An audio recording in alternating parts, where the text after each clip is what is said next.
We are days away from a general election commencing. The decorum that I'm maintaining, though, is important because we can never take the work of the Oireachtas for granted. The Oireachtas needs to consider the finance bill. The finance bill is important because it underpins the budget, and we have delivered a budget that will see a significant amount of money put back in people's pockets, including a budget that will reduce the USC from January, make changes in relation to inheritance tax, supports for business, support for farmers. That piece of legislation has to get passed. And as I've consistently said, I won't be dilly-dallying or waiting around once that piece of legislation is passed. So the exact choreography is a matter for during the week, but there will be an election in the coming days. I think it's important people don't play politics with this. What the government has endeavoured to do is create a consensus in the Dáil, in our national parliament, around the need to legislate in this area. What's happening in Gaza is unimaginable, unconscionable, and is clearly a war crime. And every country needs to use every lever at its disposal to maximise the pressure to bring about a ceasefire.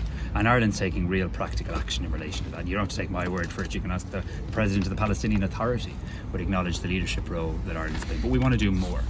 Once the ICJ gave a very clear opinion in July, I think that does place an obligation on countries to do more, including in the space of trade. And it's consistently been our position that the European Union should review the trade agreement between Israel and the EU. That would be the most impactful way of making progress. Unfortunately, there's not a consensus in relation to that. We'll continue to advocate and argue it, but there's not yet a consensus. So in the absence of that, what can we do at a domestic level? And we have said that we want the Occupied Territories Bill to now be re-examined and indeed to be amended to comply with the Attorney General's opinion.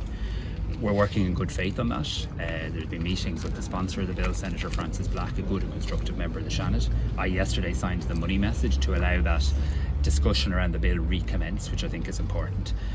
But at the same time, we've got to be honest, there's going to be a general election within days. What I should say to people at home, and I think this is important, is people sometimes think that when the Dáil has an election or an election is called, that every piece of legislation disappears. Of course, that isn't the case. Once the election takes place, the Dáil can resume legislation at the point that it was at. So I actually think the big piece of progress now has been that we're likely to go into a general election with a broad political consensus amongst government and opposition on the importance of this legislation.